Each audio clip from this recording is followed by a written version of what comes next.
And it's really hard when you've been sitting in there to see somebody like me come in and go, man, now I have to admit that what I was doing was wrong, to go with me sometimes. But we're getting there slowly but surely. And but basically my whole plan is to get the people involved like we've been doing, and force my colleagues to jump on the bandwagon as opposed to begging my colleagues to jump on the bandwagon. So that's my whole plan. We'll see if it works. Otherwise, we'll put things on the next election as what do you call those? Not amendments. Riders? No, not riders. You know, when like Prop A. Referendums. Thank you very much. It must be Friday night. It's been a long week. Any more questions? Yes, sir. Senator, thank you for your time. You do strike a bit of controversy, and so it is somewhat of a breath of fresh air to see that in PDN from time to time. Some of the concerns I've had is I share the beliefs that the standard of living on Guam has come down dramatically year after year, and I do understand that even with this military buildup, that Guam seems to be nothing more than a kind of a boomerang where money comes. It never really stays out here.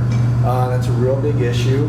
And I felt that although maybe the living wage is somewhat debatable, part of the problem to this island is that there has never been any increase or diversification in its industry. And albeit that's a very, very tough area, but in reality, in retrospect, there's not a lot of professional careers being developed out here. That's right. Where people have a choice to go from working in the food service industry to working to the hotels to working to a large organization.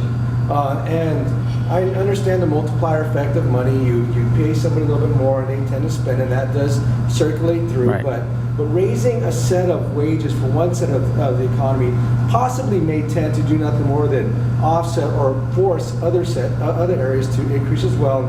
Again, that's debatable. So my question to you is, have we focused on developing another career? And I'll leave it at one area of economics or the core of our financial or our economy is not just employees, but it's also banks. And if you've ever noticed, why the feds are so super critical on the stability of the banks, is really banks also generate money through the loans and passing over risk. And in the last 16 years, there's never been an increase in banks. There's actually been a decrease in banks. Mm-hmm. And was it because of the 97 interstate banking laws that Governor Gutierrez then opted out of? But possibly that might help create another avenue of professionals that can help bring in and just naturally give people a direction to go to. The problem is you graduate from high school, you go to a local university, you get a good degree, and you come out here and you're like, right, what do I do? And the answer to Guam's economy is you either accept what you have or you export the labor. And in 2000, we've seen a huge amount of that brain drain, and it has yet to be replaced.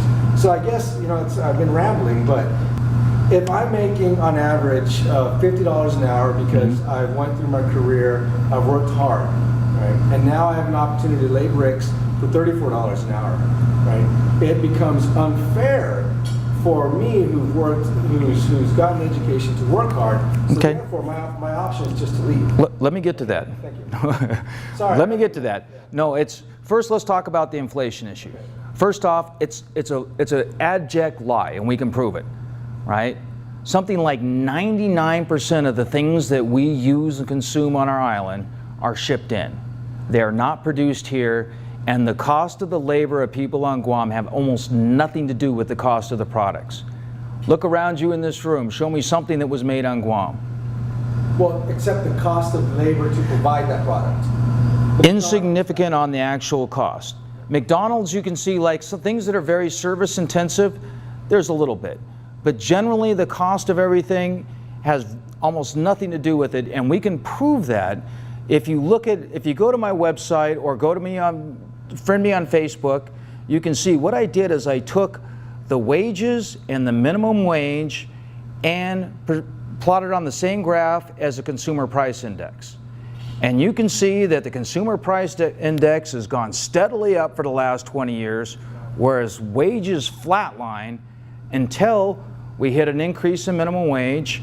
It went up, and a rising tide lifts all ships.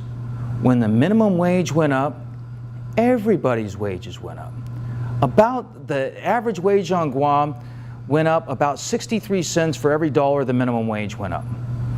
So, and we know that across the country. It's a pretty economic factor, and that leads to what you were saying. If you're making $34 an hour working in the construction industry, well, obviously, to keep teachers in the classroom, you're going to have to pay them more. Obviously, to keep people in the bank, and he's going, shit, I make $8 an hour in this damn bank. I can go lay bricks and make 4 times that much. The banks are going to have to pay him more. Let me tell you, Phil Forrest can afford to pay him more, trust me. But the nice part is it builds our economy. And a rising tide, see, when you're in college and you graduate, I've got somebody that works for me at the union, and she did what we tell everybody to do. She went to high school, graduated summa cum laude, did a great job. Went to UOG, graduated summa cum laude, just did a great job. Got out and got a job, making $8.50 an hour. I was making $8 an hour when I was in high school, which was a long time ago. I mean, in 1981, let me tell you, $8 an hour bought you a whole heck of a lot more than it does now. That's insane. That's not the way it's supposed to be. $8 an hour. I mean, I can show you a picture I took in the Bay Area probably close to 10 years ago, where In-N-Out Burgers was advertising for people to flip burgers for $9 an hour with full health care benefits.